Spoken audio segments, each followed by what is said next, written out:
6 number ম্যাথে আমাদের পৃথিবী পৃষ্ঠ হতে 5 কিলোমিটার উপরে কিছু মেঘ ভেসে আছে।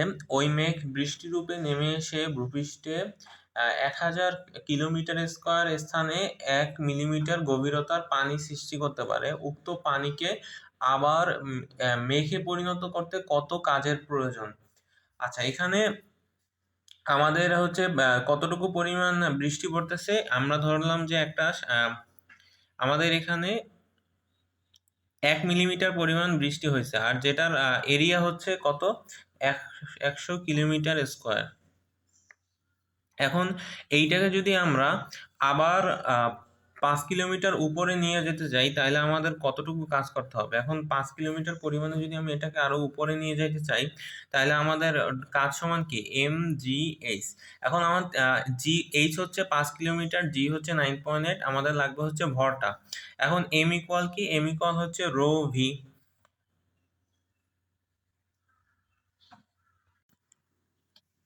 এখন এখানে রো হচ্ছে পানির ঘনত্ব, যেটা আমরা জানি হচ্ছে 1000 কেজি পার মিটার কিউব। আর আমাদের ভি কি, ভি হচ্ছে এরিয়া ইন্টু উচ্চতা। তাহলে এখানে আমাদের এরিয়া দেওয়া আছে কতটুকু, 100 কিলোমিটার স্কোয়ার। তাহলে আমরা 100, আমাদের যদি মিটার স্কোয়ারে নেই, তাহলে আমাদের 100 ইন্টু 100, 1000 ইন্টু 1000 দ্বারা যদি মাল্টিপ্লাই করি, মানে কিলোমিটারকে আমরা মিটার স্কোয়ারে নিলাম, কিলোমিটার স্কোয়ারকে মিটার স্কোয়ারে। আর আমাদের উচ্চতা দেওয়া আছে হচ্ছে 1 মিলিমিটার। তাহলে 1 মিলিমিটারকে যদি আমরা মিটারে নেই, তাহলে 10⁻³ মিটার। তাহলে আমাদের এখানে টোটাল ভর কত আসতেছে, এম। ফার্স্টে হচ্ছে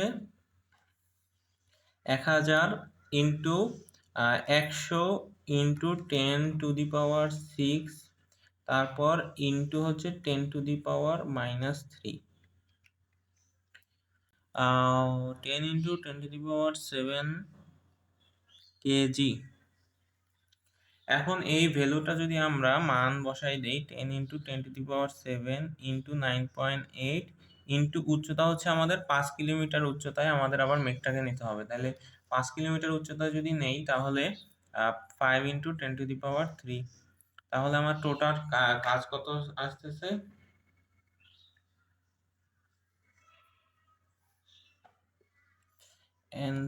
অ্যান্সার ইন্টু 10⁻⁴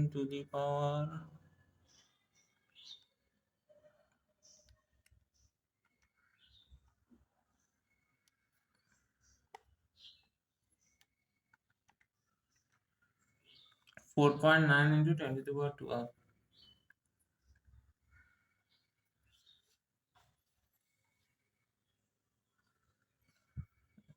জুল।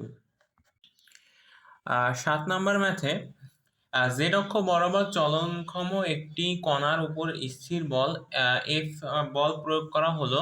জেড অক্ষ বরাবর 3 মিটার সরণ হলে কণার উপর কৃত কাজ কত? এখন এই অঙ্কটা আমাদের প্রথমে হচ্ছে ফোর্স দেয়া আছে 2i cap plus 3j cap plus 4k cap. আর আমাদের সরণ হয়েছে জেড অক্ষ বরাবর, যেহেতু 3 মিটার সরণ হয়েছে, তাহলে আমরা জেড অক্ষ বরাবর সরণটাকে কি ধরতে পারি, অক্ষ বরাবর সরণের ক্ষেত্রে আমরা আর ভেক্টরটা ধরতে পারি হচ্ছে 3k ক্যাপ, যেহেতু আমাদের জেড অক্ষ বরাবর সরণ হয়েছে আর 3 মিটার পরিমাণ সরণ হয়েছে। এখন ওয়ার্ক ইকুয়াল কি, ওয়ার্ক ইকুয়াল হচ্ছে এফ ডট আর। এখন এই দুইটার যদি ডট প্রোডাক্ট বের করি, তাহলে আমাদের জাস্ট আসতেছে 3×4 = 12 জুল। 8 নাম্বার ম্যাথে আমাদের পৃথিবী পৃষ্ঠে অভিকর্ষ ত্বরণ জি হলে দেখাও যে এম ভরের একটি বস্তুকে ভূপৃষ্ঠ থেকে পৃথিবীর ব্যাসার্ধ আর এর সমান উচ্চতায় তুলতে কৃত কাজের পরিমাণ হবে 1/2 mgr। আচ্ছা, এখন আমরা যদি ডাব্লুটা বের করি, ডাব্লু কে যদি আমরা সাধারণত ইন্টিগ্রেশনের মাধ্যমে বের করি, তাহলে এটা হচ্ছে integration of F dot D R, যেখানে আমাদের এফটা হচ্ছে আমাদের ফাংশন থাকবে কিসের, ফোর্সের ফাংশন থাকবে। এখন আমরা এইটাকে কোথা থেকে শুরু করব? আমরা হচ্ছে ভূপৃষ্ঠ থেকে। এখন যখন ভূপৃষ্ঠ থেকে আমরা শুরু করব, এখানে অলরেডি হচ্ছে আমাদের আর পরিমাণ ব্যাসার্ধ থেকে শুরু করতে হবে। তাহলে এখানে হচ্ছে আর পরিমাণ ব্যাসার্ধ থেকে আমরা আবার কি করব, সমপরিমাণ দূরত্ব উপরে যাব। তাহলে এখানে আমাদের আরো আর পরিমাণ যাবে, তাহলে আর প্লাস আর হয় কি টয়েস আর। তাহলে আমরা ইনিশিয়াল পয়েন্টটা থাকবে আর, আর ফাইনাল পয়েন্টটা থাকবে টয়েস আর। এখন এখান থেকে যদি আমরা ইন্টিগ্রেশন অফ আর আর টয়েস আর, এফ এর ফাংশনটা কি আমরা জানি, এফ ইকুয়াল কি, এফ ইকুয়াল হচ্ছে G M M by R square, G M M by R square.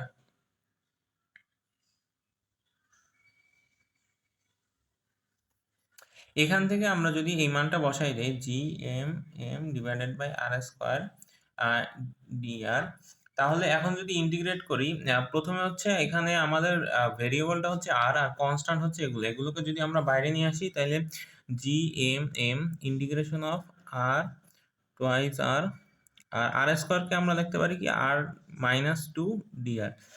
এখন ইন্টিগ্রেশনের সূত্র থেকে যদি আমরা সূত্র বসাই দেই, তাহলে R to the power minus two plus one divided by minus two plus one, integration করলে তারপর হচ্ছে আর টোয়াইস আর। এখন লিমিট দুইটা যদি আমরা বসাই দেই, জি এম এম,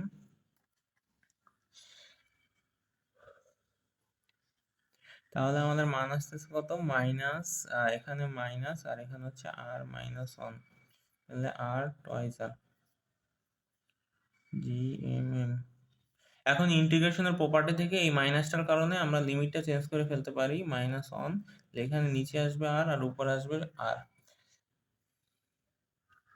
এখান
হ্যাঁ, 9 নম্বর ম্যাথে আমাদের একটি বস্তুকণা হচ্ছে আর1 একটা পজিশন দেওয়া আছে এবং আর2 পজিশনে দেওয়া আছে, এই দুই অবস্থানে গেল এবং ওই বস্তুর উপর ক্রিয়াশীল বল ছিল হচ্ছে 12 আই ক্যাপ আর 3 জে ক্যাপ। কৃত কাজের মান নির্ণয় করো। ফার্স্টে হচ্ছে আমরা যদি সরণটা বের করি, সরণ বা আমাদের কি ডেল আর ইকুয়াল হচ্ছে আমাদের আর2 মাইনাস আর1।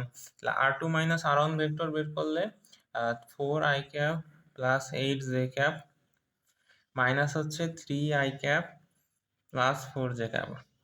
এখান থেকে আমাদের ভেক্টর কত আসতেছে, আই ক্যাপ 8 মাইনাস 4 করলে হচ্ছে প্লাস 4 জে ক্যাপ। আর আমাদের ফোর্সের ভেক্টর দেওয়া আছে হচ্ছে 12 I cap plus 3 J cap. তাহলে আমাদের ওয়ার্ক ইকুয়াল হচ্ছে এফ ডট আর, দুইটার যদি ডট প্রোডাক্ট বের করি 12 ইন্টু হচ্ছে 1, তাহলে 12 আর 3 4 12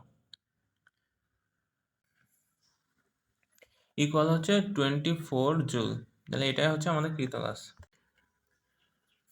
10 নম্বর ম্যাথে কোনো স্প্রিংকে 1 সেন্টিমিটার সংকুচিত করতে 32.4 নিউটন বল প্রয়োজন হলে সেটিকে 20 সেন্টিমিটার সংকুচিত করতে কতটা কাজ করতে হবে।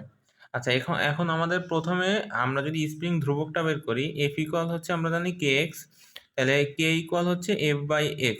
এখন প্রথমে আমরা 32.4 নিউটন লাগছিল আমাদের কতটুকু সংকুচিত করতে, 1 সেন্টিমিটার সংকুচিত করতে। তাহলে 1 সেন্টিমিটার হচ্ছে 0.01 মিটার।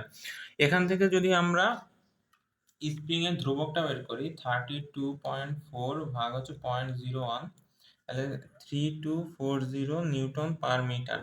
আর আমাদের স্প্রিং এর ক্ষেত্রে কৃত কাজ হচ্ছে হাফ kx², তাহলে half into 3240 into x²। x² হচ্ছে আমাদের 20 সেন্টিমিটার বা 0.2²। তাহলে এখান থেকে আমরা কত পাই, 0.5 ইন্টু 3240 ইন্টু হচ্ছে 0.2², 64.8 জুল।